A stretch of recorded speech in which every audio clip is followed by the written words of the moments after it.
Orang yang takut mati itu sudah mati sebelum mati. Makanya jangan pernah takut mati. Kematian itu bukan urusan kita. Kita tidak dilibatkan oleh Tuhan untuk menentukan cara mati kita. Dan kita tidak akan dikasih tahu oleh Tuhan di negeri mana kita akan mati. Wahai kekasih, sampaikan suara ini.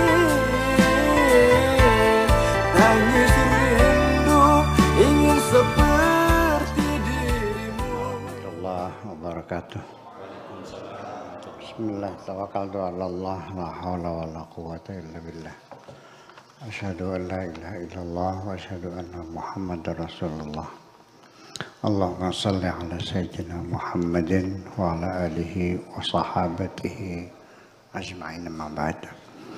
Kita lanjutkan halaman 72. Poin yang ke 160 Bu ya. 161 ya. Bismillahirrahmanirrahim. Ya abdu, wahai hambaku, mali afkarika tan'atifu ala afkarika. Kenapa sira pikirannya nyeleweng-nyeleweng? Kenapa otakmu ku sempoyongan? Kenapa logikamu kok menjadi muter-muter gak karuan? Kenapa? Dan kita setiap hari otak kita ini muter-muter, apalagi menjelang tidur. Hampir semua orang, jujur nggak? Mumpung-mumpung mikirin apa, ngitungin ayamnya orang. Iya. Mikirin dia ternaknya Pak Afkar. Kenapa? Wa ma li humumika tabitu. Kenapa engkau membawa kecemasanmu sampai di malam hari? Iya. Mau tidur nangis lagi, ngapain? Mikirin utang? Mikirin suami nggak pulang-pulang? Ngapain? Itu. Wa tusbihu fi humumika, sampai pagi kamu dalam keadaan cemas, dalam keadaan gelisah. Kenapa? Sampai pagi. Ya. Anta waliyi, engkau adalah kekasihku. Engkau adalah waliku, engkau adalah kekasihku. Engkau adalah kesayanganku. Wa ana aula bika, aku yang lebih utama. Aku yang lebih penting. Kenapa kau pikirkan, kau cemaskan, kau gelisahkan hidupmu seperti itu?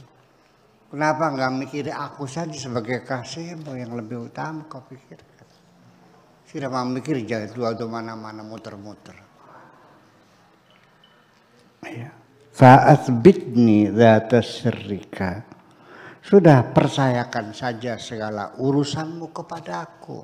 Tetapkanlah zat sirmu itu kepadaku. Fa'ana biha wa bima tataqallabu bihi a'lamu minka. Apa yang membuat engkau gelisah, apa yang membuat engkau sesara, apa yang membuat engkau menjadi bolak-balik semacam itu, aku tahu semua kok. Artinya bahwa susah banget sih tinggal serahkan kepada aku saja, kok begitu susah sih. Ini saya tidak mengerti, dalam beragama orang kok jadinya seperti ini. Ya karena sibuk dengan sholat, dengan puasa, dengan haji, dengan yang bersifat seremoni. Syariatnya yang kamu perhatikan tidak salah, mas saya itu tidak salah. mengutamakan syariatnya, tetapi syariatnya yang punya aturannya tidak kamu perhatikan. Ibu-ibu dan bapak-bapak sekalian, saya sangat menghormati orang yang menghormati peraturan-peraturan saya. Tetapi yang paling hebat adalah orang yang menghormati saya. Bukan peraturan saya, nggak ada urusan. Sekalipun saya membuat aturan, tidak boleh berbicara keras-keras di ruangan ini. Sekalipun saya yang buat aturan tidak boleh bawa anak kecil ke sini. Sekalipun saya yang membuat aturan tidak boleh merokok di sini. Ini aturan saya, rumah saya, betul nggak? Ketika tamu itu menghormati, saya hormati nggak? Saya hormati kok. Anaknya ditinggal di luar dengan kakaknya, dia masuk. Kemudian ada tamu mau ngerokok, dia permisi pakai mau ngerokok dulu. Ya udah bagus lah, betul nggak? Nah tetapi ketika orang itu belum sampai level penghormatan kepada syariat, ya terjebak pada syariat juga. Ya. Andai kan suatu ketika tamu itu datang bawa anak perempuan yang sangat lucu sekali. Memang saya larang. Tapi karena saking lucunya saya jadi senang, dari gemes, pengen nyetop tuh, pengen menciumnya. Lihat peraturan, tamu itu lagi punten, biar aja di sini, peraturannya nggak boleh. Udah biar aja di sini nggak apa-apa, enggak peraturannya nggak boleh, bawa keluar. Bener. Atau malam harinya saya mandi. Telinga saya kemasukan air sehingga agak budek, dan tamu itu melihat peraturan tidak boleh berbicara keras, jadi ngomongnya pelan-pelan, au. Nggak kedengeran bu, ngomong yang keras, nggak tahu peraturannya nggak boleh, bener gitu. Jadi yang kehormati syari apa syariat? Yang utama syari'nya. Tetapi juga syariat harus juga. Paham nggak? Jangan mengalu mau sahur tuh tidak mementingkan sholat. Salaman yang baik ini kadang-kadang juga orang-orang yang ngebully itu tuh, bully tuh, artinya yang dipotong-potong gitu, akhirnya disebarin. Menurut sahur sholat tidak penting. Segimana lagi? Terus tujuannya apa sih? Nggak tahu saya, kenal juga enggak. Ya udah nggak usah dijawab, biarin aja. Tinggal ibu-ibu loh pas kita lihat, percaya enggak kalau saya mengatakan sholat tidak penting, percaya enggak? Ya udah selesai. Berarti dia nggak ada yang percaya kan? Iya kan begitu. Yang percaya paling ya orang yang tidak tahu, kan begitu. Mungkin saya dikiranya tukang beca, kan begitu barangkali. Atau pemulung sampah, barangkali kan gitu. Iya, nggak tahu bahwa Buya Sakur tuh punya pesantren, ya menitipkan agama Islam sama anak cucu kita supaya Islam tetap abadi di sini. Ya kan begitu. Jangan nggak mungkin. Nggak mungkin tiap hari saya ngobrol-ngobrol ke anak suruh sholat, masa mengatakan sholat tidak penting. Iya kan? Gitu. Nah itu. Jadi artinya bahwa sebabnya kita tidak paham itu karena kita terjebak pada seremoni-seremoni ya, yang berupa syariat saat itu. Syariatnya kita tidak memperhatikan. Jadi kalau sholat agama, kalau haji agama, zakat agama, puasa agama. Tapi bagaimana kita ingin mendapatkan kedamaian di hati, dikiranya bukan agama. Bagaimana kiranya kita tidur bisa lelap, turunnya lali, tidurnya lelap, makannya lahap, itu bukan agama. Bagaimana kita menjaga persahabatan dengan teman-teman itu bukan agama. Membangun kasih sayang dan kemesraan dengan anak istri di rumah itu bukan agama. Ini kan jadi persoalan. Iya, jadi dikira itu persoalan kita sendiri gitu. Sudah, ini yang susah saya, yang makan saya, ya Allah nggak ada urusan. Tinggal menyerahkan saja, ya Allah, ufawwidu amri ilallah. Kuserahkan segala urusanku kepada Allah. Gara-gara orang utang nggak bayar-bayar, kamu nggak bisa tidur. Utangnya 10 miliar, uang kamu habis semuanya. Bangkrut, tertipu. Ada nggak yang berpikir ya udahlah, barangkali itu kehendak Allah. Mungkin saya punya kesalahan dulunya waktu banyak uang saya kurang sedekah. Ya udahlah saya ikhlaskan, ya Allah. Aku terima segala keputusanmu. Kau habisi hartaku semuanya. Silahkan. Yang penting ampuni aku dan minta rezeki yang lebih baik lagi. Langkah banget. Nah ini kan ya susah kan begini. Kenapa kau tidak serahkan kepada aku? Aku lebih tahu kok bagaimana mengganti rezekimu yang lebih baik. Iya, saku minter kah? Kamu itu merasanya lebih pintar dari Allah kok. Kalau minta juga kamu kan minta ngatur Gusti Allah itu. Setiap hari kamu berdoa, itu bukan berdoa, ngatur Allah. Iya boleh. Iya. Ibu-ibu sekalian, hal yang semacam ini bukan katanya, saya mengalaminya sendiri. Mengalami sendiri. Saya kerja di luar negeri 20 tahun ya. Betul enggak? Iya 20 tahun. Dan saya bukan TKW, bukan TKI. Yang kelas babu, yang apa namanya, yang gajinya hanya 3 juta. Tukang masak jadi supir. Saya sebagai high skill. Tenaga ahli. Kira-kira gajinya berapa selama 20 tahun? Banyak kan duit saya?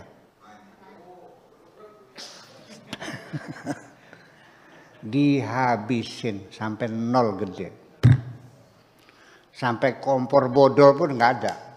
Habis semuanya, diangkut semuanya. Silakan. Anak, istri, harta diambil semuanya. Silakan. Silakan ambillah semuanya Allah. Ambillah istriku, ambillah anakku. Aku minta istri yang lebih baik. Aku minta anak-anak yang lebih baik. Aku minta harta yang lebih baik. Selesai kan? Kok susah banget sih? Saya bisa tidur lelap. Terbukti enggak? Ya kenapa kamu tidak melakukannya? Kamu masih ragu-ragu soalnya. Iya tak beli. Iya.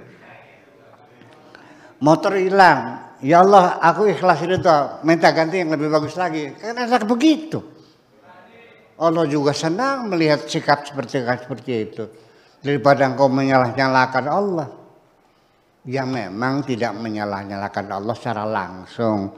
Dengan menyalah-nyalakan orang lain. Itulah sama-sama dengan menyalahkan Gusti Allah. Siapapun yang berkeluh kesah atas perjalanan nasibnya, itu sama dengan komplain kepada Allah Subhanahu wa ta'ala. Kita dimelarat gara-gara necongri ini. Iya. Supir digebukin karena kurang hati-hati, omongnya tabrakan hancur. Memangnya supir sengaja menabrakan mobil. Dia juga pengen selamat kok. Betul nggak? Jadi kita mesti melihat ya bahwa dari persepsi kita antuk binabil qadari, Yakinlah kepada takdir Allah itu khairihi wa syarrihi. Ya sudah, Allah yang mana tuh? Kok sopir yang digebukin? Nah, itulah persoalannya. Jadi artinya sekali kita ini masih sering bercerita kepada teman-teman tentang kesulitan kita, kurang makan, kurang duit, kurang tidur, soalnya kesulitan begitu kau keluh kesahkan pada orang lain, itu sama dengan komplain kepada Allah. Katakan jangan Nabi, man batha faqad syaka. Man batha faqad syaka. Barang siapa yang menyebarkan keluh kesahnya sama dengan komplain kepada Allah. Anak santri saya nggak betah. Baru kelas 2 aliyah nggak betah, dia pindah. Ketika pindah dia bercerita, pondok pesantren itu nggak enak. Iya, masakannya nggak sedap. Pelajarannya terlalu padat dari pagi sampai malam, nggak bisa istirahat. Guru-gurunya bego-bego. Pokoknya dia ceritakan keburukan, pengalaman pahit dia selama di pingkan. Coba HP saya dirampas, dibuang ke balong, diceritakan semuanya. Aturan-aturan yang ketat di sini dilanggar semuanya, akhirnya dia pindah dan menceritakan keburukan pondok Carang Biang. Saya marah enggak? Kalau Allah marah enggak digituin? Coba pakai otak dikit dong. Coba pakai otak dikit dong.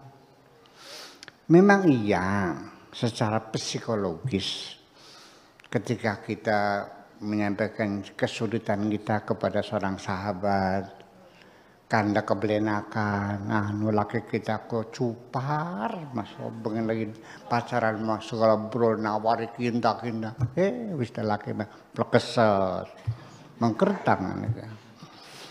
Diceritakan kejelekan istri, mertua juga diceritakan. Ngapain kau ceritakan itu? Keluhan yang semacam itu yang kau sampaikan kepada teman-temanmu, itu adalah pembicaraan yang sama sekali tidak menarik kok dan membosankan. Jujur aja dah, percuma. Dia sekarang sedang bersahabat, kau buka rahasiamu. Ketika terjadi permusuhan, kunci rahasiamu ada di tangannya. Betul nggak? Rugi juga pada akhirnya. Ya uslah, kari kenapa jadi? Kenapa kita tidak mengadu pada Allah aja? Bahkan lebih baik mengenal Allah. Ya Allah, kita keurip belenak teman sia. Bahkan makan terus magis podaran apa kita ke? Mungkin lebih benar begitu. Iya. Masih mending begitu sekalian pada Allah. Memang dia yang punya kok segala-galanya. Nah itu maksud saya. Ibu saya juga sering mendoakan anak-anak begini. Lamun sira bakal mulia tak dongakeun dawa umure. Bakal beli bener tak dongakeun kagagian mati besisan. Ibu saya begitu. Artinya bahwa kalau kamu nanti bakal jadi orang jahat, saya doakan cepat mati saja kamu. Tapi kalau engkau bakal jadi orang yang baik, saya doakan panjang umurnya. Gitu. Ya namanya juga ngomong guyon emak kan. Ya, sentuh gurunya ibu saya begitu kadang-kadang ya. Saya yakin itu guru itu bukan sungguhan. Yang telah pasti anak-anaknya didoakan semuanya kok. Nah, jadi fa'athbitni itu maknanya, makanya tadi dikatakan fa'athbitni dzata sirrika. Semua rahasiamu sudah tetapkan saja kepadaku, pasrahkan kepadaku ya Allah. Jadi begini. Ya Allah, daripada saya disakiti tiap hari, Suamiku yang tidak tahu perasaan yang ini ya Allah, kalau memang panjang jodohku lanjutkan, beri aku kesabaran. Kalau tidak ada kemaslahatan untuk agamaku, untuk kehidupanku, ya Allah segera diselesaikan. Tapi aku tidak akan minta resmi, tidak akan minta cerai kepada suamiku. Silakan kau yang mengkondisikan, sehingga kita masih berpisah. Enak juga mau begitu. Dia anda kena nih wong sejen, laki kita kok, anu cupat, anu makanan, bocah blesak. Ngapain? Ya, itu tidak menarik bagi kalian. Jangan dikira. Memang kitanya ngerasa plong. Karena itu beban dalam pikiran, diceritakan orang lain, seperti kita menguras memori. Betul nggak? Tapi dengan itu sementara. Plongnya itu sehari 2 hari. Setelah itu yang mumet lagi. Karena tidak terselesaikan kok. Tahunya teman yang menjadi tempat curahan itu menolong kamu. Enggak, dia juga punya kesusahan sendiri kok. Boro-boro nolongin sirah. Itu kira-kira yuk kita serahkan saja intinya mah kepada Allah. Karena Allah yang lebih tahu daripada kita. Mana yang terbaik Allah yang lebih tahu. Jadi serahkan kepada yang lebih tahu. Jadi kalau kita memilih sesuatu yang kita tidak tahu, tolong nanya kepada orang yang tahu. Saya tidak ngerti berlian, mana diamond, mana imitasi, ya kan begitu. Kalau mau beli ya saya cari orang yang ahli diamond dong, ahli berlian. Betul nggak? Hei Bikaji, kini berlian dudukin ki, belingin makin ki. Ya dia tahu sih, dia pedagang berlian. Jangan sok tahu sendiri langsung dibayarin. Ternyata beli harga 5 miliar ternyata bohong, beling. Palsu lagi, kan begitu persoalannya. Nah, cara menanya sesuatu itu dalam agama namanya istikharah. Paham? Kalau ada lelaki melamar kamu, ya nanya sama Allah sebagai khalik, sebagai pencipta yang lebih tahu. Ya Allah, ini bagus enggak laki ini buat saya? Iya kan? Nanya dong istikharah. Nah, tapi kalau dalam hal memilih jodoh, istikharah ini banyak dipakai orang. Istikharah ketika mau kawin, betul enggak? Tapi ketika mau menanam pohon apa yang bagus nggak pernah istikharah kan? Enggak. Mau dagang apa nggak mau istikharah kan? Mau mesantrekan anaknya di mana nggak pernah istikharah kan? Enggak. Jadi istikharah untuk jodoh aja. Ya. Yuk kita biasakan ya kan tradisi Islam semacam ini, cobalah istikharah. Mungkin pertama-tama Anda akan mengalami kesulitan. Salat istikharah 2 rakaat sudah dibaca ayatnya ini, doanya ini. Ternyata nggak ngimpi-ngimpi. Ngimpi maning digedak-gedak macan maning. Iya. Jangan putus asa, teruskan lagi. Mungkin perlu banyak istighfar dulu. Iya dong. Percayalah. Kalau sudah mempan, ya silakan datang kepada ulama solehin minta diistikharahkan, kan begitu persoalannya. Ya gitu. Ini poin yang pertama adalah intinya seperti itu. Kekasih